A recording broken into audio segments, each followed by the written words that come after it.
Cette vidéo comporte tous les commentaires d'études sur les versets disponibles dans la Bible d'études Esprit et Vie, dans la première épître de Paul aux Corinthiens chapitre 5.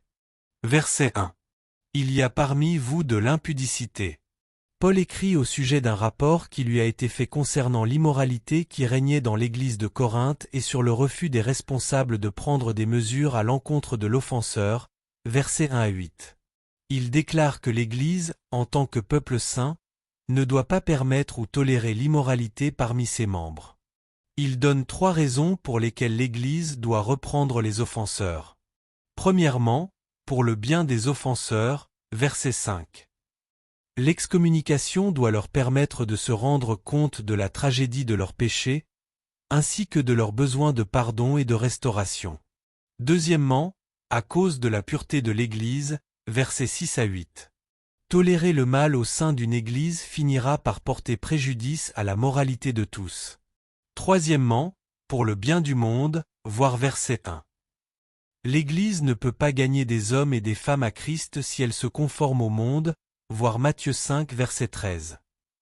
Pour d'autres passages du Nouveau Testament sur la discipline de l'Église, voir Matthieu 5 verset 22, 18 verset 15 à 17, 2 Thessaloniciens 3 verset 6, et Apocalypse 2 versets 19 à 23.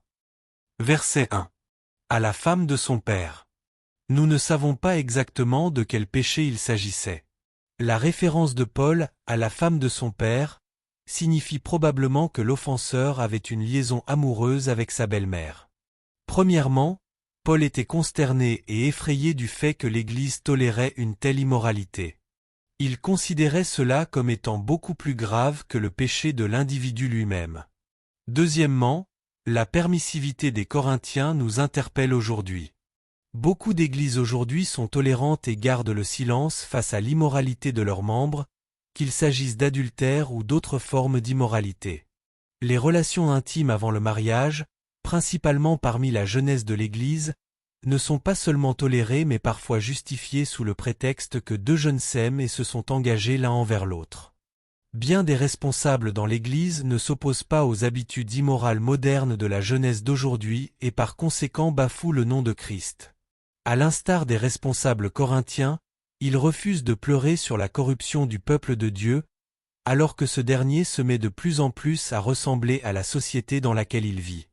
Satisfaits d'eux-mêmes, ces responsables autorisent le péché, car, comme ils le déclarent, nous vivons à une époque moderne et nous ne devons pas juger.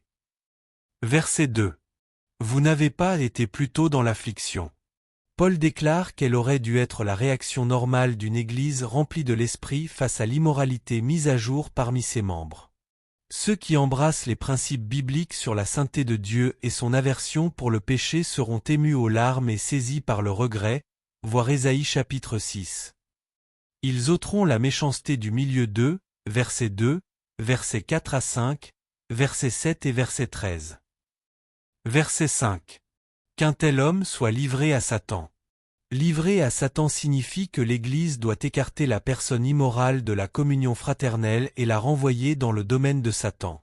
Ceci l'exposera alors à l'influence destructrice du mal et des démons, versets 7 et verset 13. Premièrement, ce type de discipline a 2 buts.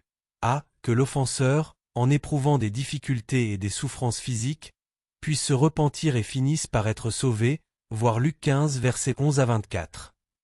B. Que l'Église se débarrasse du vieux levain, verset 7, c'est-à-dire des influences pécheresses, de telle sorte que le peuple de Dieu devienne un nouveau pain de pureté et de vérité, verset 8. Deuxièmement, la même action peut être entreprise par l'Église d'aujourd'hui en vue du salut de celui qui s'est détourné de la vie chrétienne et qui est retourné dans le monde, voir 1 Timothée 1 verset 20.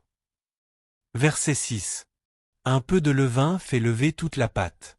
Dans la Bible, le levain, qui produit la fermentation, est le symbole de ce qui se répand dans un tout et qui corrompt la vérité, la justice et la vie spirituelle, Galates 5 versets 7 à 9, voir Exode 13 verset 7, note, Marc 8 verset 15, note. Dans ce passage, Paul compare le levain au processus par lequel le péché et la méchanceté s'infiltrent lentement à travers une communauté chrétienne jusqu'à ce que beaucoup soient contaminés.